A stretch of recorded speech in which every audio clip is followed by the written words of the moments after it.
Hey guys, welcome back to new video. Guys, सबसे पहले बता दूं कि मेरा नाम राजेंद्र कुमार है। मुझे जो इस डिपार्टमेंट ऑफ पोस्ट में डाक विभाग में जीडीएस बीपीएम पद पर 1 साल से भी लगातार ज़्यादा काम करते हो गया है। तो जो भी आप लोगों को इन्फॉर्मेशन दूंगा बिल्कुल ऑथेंटिक और सटीक होगी। तो गाइस, आप सभी के लिए फिर से मैं एक नया वीडियो लेकर आ गया हूँ 8वां वेतन आयोग से संबंधित। 8वां वेतन आयोग 2026 में लागू होगा। आपको पता है, अभी जो है इसका जो है लेटेस्ट में अपडेट आया था कि 8वां वेतन आयोग को जो है केंद्र सरकार के द्वारा मंजूरी मिल चुकी है। हमारे जो माननीय प्रधानमंत्री जी हैं नरेंद्र मोदी जी के द्वारा, उनके द्वारा यहाँ पे जो है 8वां वेतन आयोग की जो है फाइनल मंजूरी मिल चुकी है। अब देखिए, मंजूरी तो मिल चुकी है और लागू भी 2026 में हो जाएगा। लेकिन उससे पहले जो है आपको जानना बहुत ही ज़रूरी है कि जो है इस बार जो है फिटनेस फैक्टर जो है क्या रहने वाला है। क्योंकि जो 7वां वेतन आयोग था उसमें जो फिटनेस फैक्टर को रखा गया था लगभग ढाई गुना रखा गया था, यानी 2.57 गुना रखा गया था।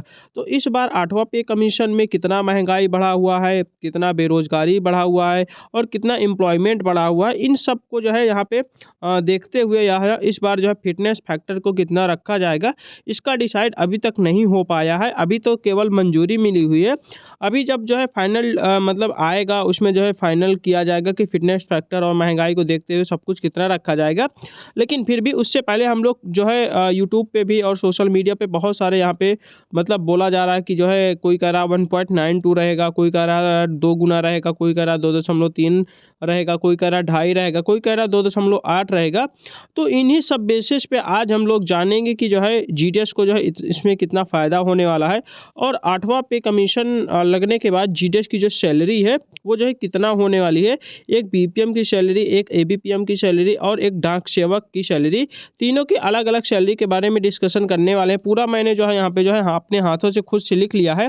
यहाँ पे आप लोग देख सकते हो, यहाँ पे मैंने फिटनेस फैक्टर की रिगार्डिंग मैंने सब कुछ एमटीएस, पोस्टमैन, पीए, एसए, आईपी तक का मैंने जो है पूरा यहाँ पे एनालिसिस कर लिया है कि कितने फिटनेस फैक्टर पे आपका जो है कितना बेसिक पे बनेगा और बेसिक पे बनने के बाद आपकी जो सैलरी है वो जो है कितना होने वाली है। ठीक है, तो इस वीडियो में हम लोग पूरा यही सब डिस्कशन करने वाले हैं, तो आप लोग पूरा वीडियो जरूर देखिएगा। अगर मेरे इस चैनल पे नए हो, अगर अभी तक सब्सक्राइब नहीं किया हुआ है तो प्लीज़ चैनल को सब्सक्राइब जरूर कर लें, क्योंकि इस चैनल पे आप लोगों को जीडीएस की रिगार्डिंग पल पल के और ऑथेंटिक अपडेट मिलती रहती है। तो गाइस, देखिए सबसे पहले बता देता हूँ, ये जो है 8वां पे कमीशन जो आने वाला है जो है जनवरी 2026 में जो है इसको जो है लागू करने की बात की जा रही है। 2026 में जो है आपका जो है लागू हो जाएगा। यहाँ पे हम लोग जो है बात करते हैं, यहाँ पे 8वां पे कमीशन में जो सैलरी है वो जो है कितना बढ़ने वाली है। देखिए, 7वां पे कमीशन जो आया था जो है 2016 में लागू हुआ था, उसमें जो है जो फिटनेस फैक्टर जो रखा गया था 2.57 गुना रखा गया था। यानी कि जो आपका बेसिक पे है, बेसिक पे का जो है 2.57 गुना को जो है बढ़ा दिया गया था उस समय की महंगाई को देखते हुए। अब देखिए, इस समय जो महंगाई है अभी आपको पता है 2025 स्टार्टिंग है, जनवरी 2025 है। तो इस समय की जो महंगाई है आपको पता है कि जो डीएनएच अलाउंस महंगाई भत्ता है जो 53% पहुंच चुका है। ठीक है, लगभग 53% महंगाई यहाँ पे हो चुकी है। तो इस महंगाई को देखते हुए इस बार फिटनेस फैक्टर जो है कैलकुलेट किया जाएगा या फिर दिया जाएगा। लेकिन उससे पहले हम लोग जो है जो अंदाज़ा लग रहा है सोशल मीडिया पे, व्हाट्सएप ग्रुप पे, टेलीग्राम पे या फिर यूट्यूब पे, जो सभी लोग बता रहे हैं कि फिटनेस फैक्टर इतना रहेगा, इतना रहेगा, इतना रहेगा, तो उसी के अनुसार हम लोग जो है थोड़ा सा यहाँ पे जो है एनालिसिस करते हैं और देखते हैं कि जो है इस बार जो है इतने मतलब फिटनेस फैक्टर पे जो है कितना सैलरी बनने वाली है।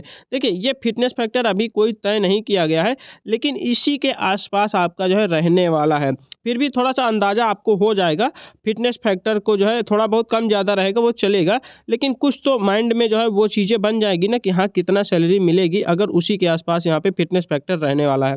देखिए, फिटनेस फैक्टर के अगर मेरा पर्सनल एक्सपीरियंस मैं बताऊँ, मेरा जो अनुभव यही है कि फिटनेस फैक्टर जो 7वां पे कमीशन है 2.57 रखा गया था, तो मुझे ऐसा लगता है कि 2 से लेकर 2.5 के बीच में होने वाला है। इसी बीच में कुछ ना कुछ होने वाला है। ठीक है, या तो 2 रहेगा या तो 2.1, 2.2, 2.5 तक ऐसा है कुछ रहने वाला है, मेरा जहाँ तक अंदाज़ा है। बाकी आप लोग जो है जब आएगा तब आपको पता चल जाएगा। तो हम लोग देखिए बात करते हैं बीपीएम की सैलरी के बारे में। या ये देखिए, ये वाला जो कॉलम है ये जो है बेसिक पे का है, जो कि अभी 7वां पे कमीशन के अकॉर्डिंग बेसिक पे रखा गया है। ठीक है, अब देखिए इसमें केवल और केवल इस वीडियो में ये जो मैंने चार्ट बनाया है, इस चार्ट में केवल और केवल बेसिक पे की बात होगी। यानी कि जो आपका प्रेजेंट टाइम का जो बेसिक है, उसके बाद 8वां पे कमीशन के बाद जो नया बेसिक तैयार किया जाएगा, नया जो है मूल वेतन तैयार किया जाएगा, उसके बारे में बात होगी। ये तो केवल बेसिक की बात हो जाएगी। उसके बाद इसमें बहुत सारे अलाउंस भी मिलते हैं, आपको पता है। जीडीएस को हालांकि नहीं मिलते हैं, जीडीएस को केवल डीए भर मिलता है, डीएनएस अलाउंस। लेकिन अन्य जो कर्मचारी हैं हमारे केंद्र सरकार के, उनको जो है डीए के अलावा भी, जैसे एचआरए हो गया, टीए हो गया, ठीक है, टीए एंड डीपीए हो गया, ये सारे मतलब बहुत सारे अलाउंस, एचआरए हो गया, ये सब बहुत सारे अलाउंस मिलते हैं। अब वो जो है बेसिक पे में ऐड होते हैं। लेकिन ये जो केवल बेसिक की हम लोग बात कर रहे हैं इस वीडियो में। अगर बीपीएम की बात करेंगे तो इस समय का जो बेसिक पे है 12,000 है, आपको पता है। अगर देखिए इसमें फिटनेस फैक्टर अगर 1.92 रहेगा, 8वां पे कमीशन के अकॉर्डिंग अगर फिटनेस फैक्टर 1.92, कुछ लोग कह रहे हैं, अगर 1.92 रहेगा तो उस बेसिस में आपकी बीपीएम की सैलरी कितना होगी, 23,040 रुपया यहाँ पे निकल के आ रहा है। आप लोग जो है निकाल भी सकते हो 12,000, उसके उसके बाद 9.2 से आप लोग मल्टीप्लाई कर दीजिएगा तो लगभग 23,040 रुपया आ जाएगा। यानी कि अगर फिटनेस फैक्टर 1.9 गुना रहेगा तो एक जो बीपीएम है, जो 12,000 पे इस समय काम कर रहा है, उसकी जो सैलरी है 23,040 रुपया हो जाएगी। 23,040, 23,40 हालांकि नहीं रहेगा, इसमें जो है पूरा पूरा रहता है, या तो 23,000 रहेगा या फिर 23,500 ऐसा रहेगा, ठीक है। ये 40 वगैरह नहीं रहता है, लेकिन वो अंदाजा मतलब जो कैलकुलेशन आ रहा है वो मैंने यहाँ पे लिख दिया है, ठीक है। तो लगभग आप लोग मोटा मोटा मान के चलिएगा, अगर जिसका भी इस समय 12,000 बेसिक पे अभी काम कर रहा है, उसका जो है बेसिक पे 23,000 हो जाएगा, ठीक है। अगर 1.92 रहेगा तो अगर 2 गुना लगभग बताया जा रहा है, कोई कोई 2 गुना बता रहा है। अगर मान लो 2.0 फिटनेस फैक्टर रहता है तो ये जो 12,000 वाला जो बीपीएम है, उसकी जो सैलरी है बेसिक पे, उसका जो है 24,000 हो जाएगा, ठीक है। उसके बाद अगर 2.5 गुना अगर होता है तो इसके अकॉर्डिंग कितना हो जाएगा, बीपीएम जो 12,000 है तो उसका जो है 30,000 हो जाएगा, ठीक है। ये जो है चार्ट है, ये कैलकुलेशन है, आप लोग निकाल भी सकते हो। तो इस प्रकार अगर आप लोग देखोगे तो एक आपके माइंड सेट हो जाएगा कि कितना फिटनेस फैक्टर होने पर कितना आपकी जो है सैलरी यहाँ पे होने वाली है। अगर हम लोग डाक सेवक या फिर एबीपीएम की बात करेंगे, जो कि जो है 10,000 रुपये उसका बेसिक पे होता है, उसका अगर 1.92 का अगर आप लोग 1.92 के अकॉर्डिंग अगर आप लोग निकालोगे तो इसका जो है 10,000 का आप लोग निकालोगे तो 19,200 लगभग हो जाएगा, ठीक है। यानी कि जो डाक सेवक और एबीपीएम जिसका 10,000 पर इस समय काम कर रहा है, अगर 1.92 गुना फिटनेस फैक्टर बढ़ेगा तो 19,200 रुपया यहाँ पे हो जाएगा, ठीक है। अगर 2 गुना की बात करेंगे तो यहाँ पे 10,000 का 2 गुना 20,000 हो जाएगा। अगर 2.5 गुना होगा तो इसका जो है 25,000 हो जाएगा। ये बेसिक की बात हो रही है, केवल टीआरसीए इतना हो जाएगा, ठीक है। उसके बाद इसमें जो है डीए बढ़ेगा, आपको पता है, फिर से डीए को जीरो कर दिया जाएगा। डीए को जीरो करने के बाद फिर से जो है हर 6 महीने में 3%, 4%, 3%, 4% ऐसे जो है हर 6 महीने में बढ़ता जाएगा। और जो है धीरे धीरे करते करते फिर से जो है यहाँ पे 50% पहुँच जाएगा। यानी कि जब आपकी मान के चलिएगा, अगर मान लो कि अगर 2 गुना भी हो जाता है फिटनेस फैक्टर, तो बीपीएम की सैलरी 12,000 से 24,000 हो जाएगी। 24,000 होने के बाद जब 50% अगर आप इसका डीए निकालोगे तो 12,000 इसका डीए हो जाएगा। तो यहाँ पे 12,000 ये 24,000 ये 12,000 ये लगभग 36,000 रुपया इस समय सैलरी हो जाएगी जब 50% डीए हो जाएगा। तो आप लोग खुद ही अंदाज़ा लगा लीजिए कि एक बीपीएम की जो सैलरी है लगभग जो है कितना ज़्यादा यहाँ पे होने वाली है। अब बात करते हैं, ये तो देखिए बीपीएम और एबीपीएम की बात हो गई। अब हम लोग बात करते हैं जो कि हमारे रेगुलर एम्प्लॉयमेंट है, जो कि हमारे केंद्र सरकार के स्टार्टिंग से जो मतलब सबसे नीचा जो पॉइंट होता है, जो कि एमटीएस का होता है ग्रुप डी लेवल पर, जिसका 18,000 बेसिक पे होता है। यानी कि सबसे निचले स्तर का जो कर्मचारी है, जो कि रेगुलर एम्प्लॉयमेंट है, जो कि जो है केंद्र सरकार का, उसका 18,000 बेसिक पे है। उसके अकॉर्डिंग अगर हम लोग बात करेंगे तो अगर 1.92 के फिटनेस फैक्टर के आधार पर देखेंगे तो इसकी जो बेसिक पे हो जाएगा 34,500 के लमसम, यानी 34,500 इसका बेसिक पे हो जाएगा, ठीक है। एमटीएस की बात कर रहे हैं। उसके बाद अगर यहाँ पे जो है 2 गुना किया जाएगा तो 18,000 का 36,000 डायरेक्ट बेसिक पे हो जाएगा। उसके बाद एमटीएस को आपको पता सारे अलाउंस मिलते हैं, डीए मिलते हैं, एचआरए मिलता है, टीए मिलता है, ये सब अलाउंस जो है इसको मिलते हैं। ये बेसिक पे ऐड होते हैं, अलग अलग तरीके से अलग अलग परसेंटेज वहाँ पे तय किया जाता है। तो उसके बाद मान लो 36,000 उसका बेसिक हो जाएगा। उसके बाद डीए मान के चलो धीरे धीरे बढ़ते बढ़ते 50 हो जाएगा तो 18,000 ये हो गया, यानी कि 54,000 उसका मोटा मोटा हो जाएगा। उसके बाद उसके एचआरए हो गया, टीए हो गया, टीए एंड डीए हो गया, ये सारी चीज़ें बहुत सारा यहाँ पे सैलरी देखने को मिलेगी, ठीक है। अगर जो है 2.5 गुना से अगर हम लोग बात करें एमटीएस की, तो 45,000 उसका जो है बेसिक पे हो जाएगा। पोस्टमैन मेल गार्ड की अगर हम लोग बात करेंगे, तो यहाँ पे आप लोग देखोगे पोस्टमैन मेल गार्ड की, तो यहाँ पे 21,700 रुपया उसका इस समय बेसिक पे रखा गया है। अगर आप लोग 1.92 से गुना करोगे तो 41,664 रुपया हो जाएगा। 2 पॉइंट गुना से करोगे तो 43,400। अगर 2.5% निकालोगे यहाँ पे, तो लगभग 2.5 गुना निकालोगे तो 54,250 रुपये एक पोस्टमैन मेल गार्ड की हो जाएगी। ठीक है। उसके बाद पीएएसए की अगर हम लोग बात करेंगे, जो कि इस समय जो बेसिक पे है उसका 25,500 है, उसका बेसिक पे इस समय का है 48,960 हो जाएगा। अगर 1.9 गुना अगर फिटनेस फैक्टर होता है, 2 गुना होता है तो 51,000 हो जाएगी। अगर 2.5 गुना होता है तो 63,750 हो जाएगा। आईपी की बात करें, इंस्पेक्टर ऑफ पोस्ट की बात करें, जो कि हमारे एफडीआई लेवल पर होते हैं, उनकी अगर हम लोग बात करें, उनका जो है 44,900 रुपया बेसिक पे है इस समय प्रेजेंट टाइम पे। 1.9 गुना अगर निकालोगे तो 86,208 रुपया। अगर 2 गुना निकालोगे तो 89,000 मतलब 800 यहाँ पे हो जाएगा, यानी 89,800 रुपया। ठीक है।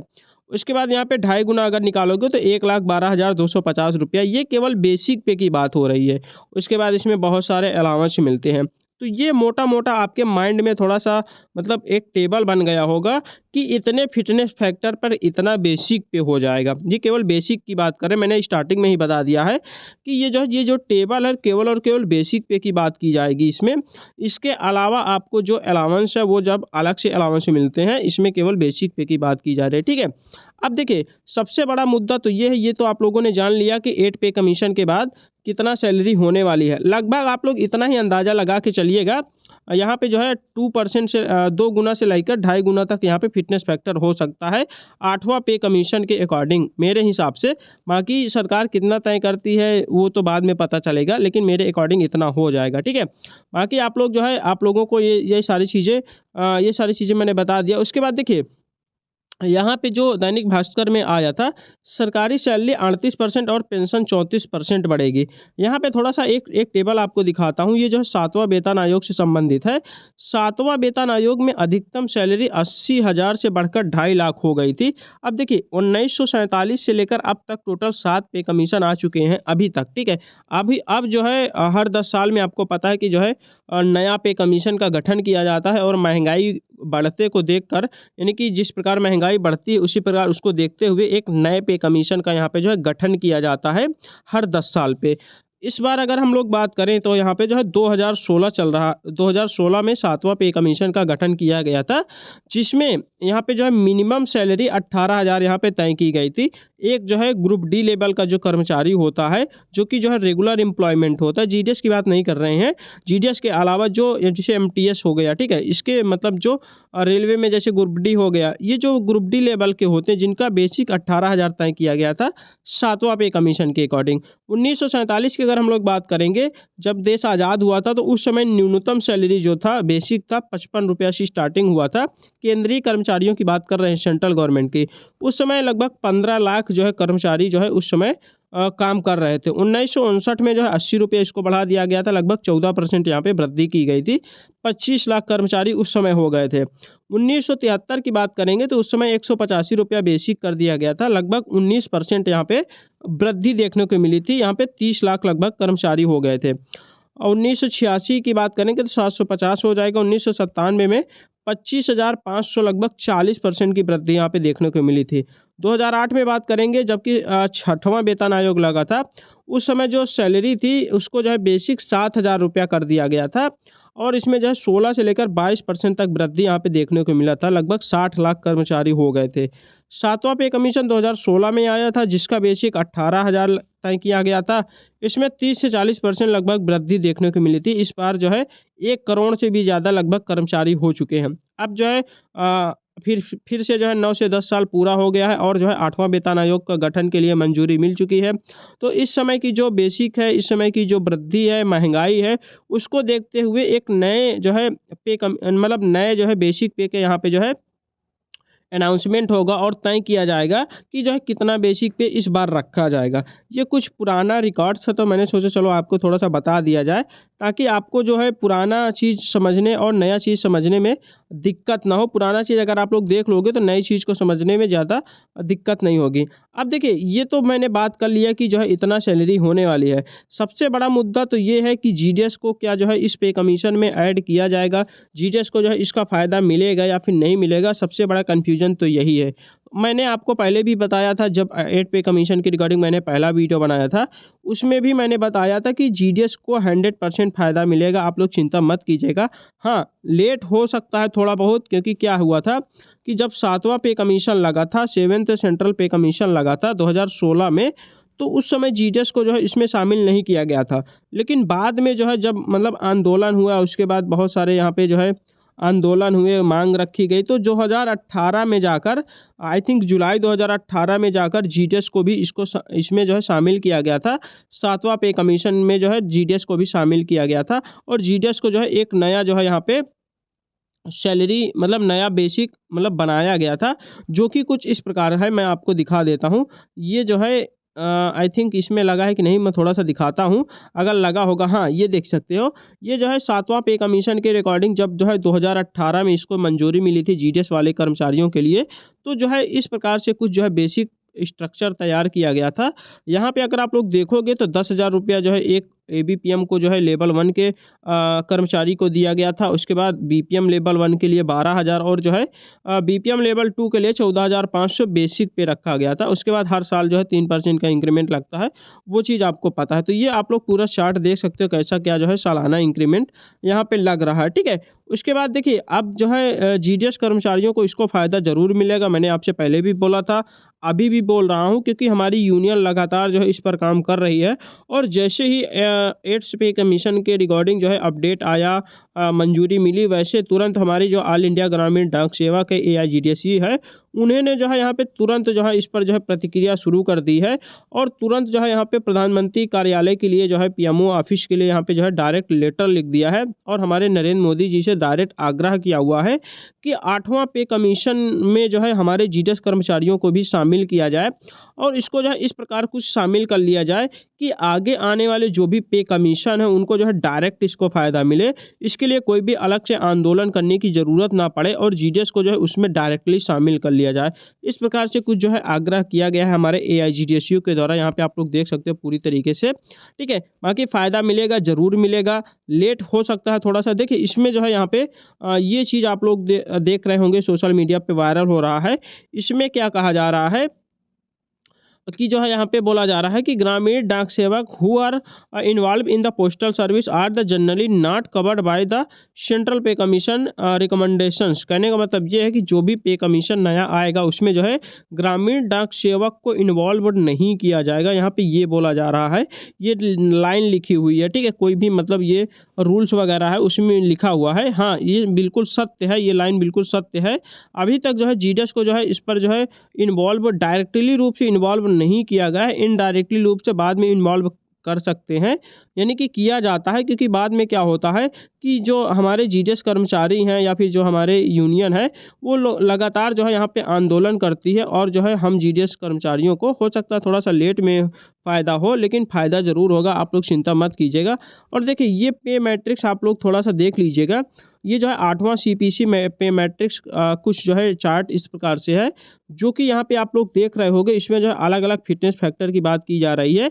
अगर देखिए, आपका बेसिक पे 47,600 रुपया है, तो अगर आपका जो है 1 पॉइंट देखिए इसमें 1.76 फिटनेस फैक्टर रखा गया है, तो यहाँ पे आप लोग गुना कर लीजिएगा, उतने गुना आपका जो है यहाँ पे निकल कर आ जाएगा, ठीक है? लेकिन आप लोग जो है फिटनेस फैक्टर को अभी कोई एग्जैक्ट मत लीजिएगा कि कितना होगा, कितना नहीं होगा। हर चैनल पे, हर जो है सोशल मीडिया पे अलग-अलग जो है बताया जा रहा है कि फिटनेस फैक्टर इतना होगा, इतना होगा, इतना होगा। लेकिन आप लोग थोड़ा-सा बस अपने माइंड में ये सेट कर लीजिएगा कि कितने फिटनेस फैक्टर पे कितना सैलरी मिलेगी। बाकी फिटनेस फैक्टर जो है सरकार तय करेगी, यहाँ पे कमेटी तय करेगी कि कितना यहाँ पे जो है फिटनेस फैक्टर को रखा जाएगा, महँगाई को देखते हुए कितना जो है रखा जाएगा, वो सब बाद में तय होगा, ठीक है? बाकी इस वीडियो में हम लोग इतना ही रहने देते हैं, मिलते हैं एक नई वीडियो के साथ, तब तक के लिए बाय बाय, टेक केयर।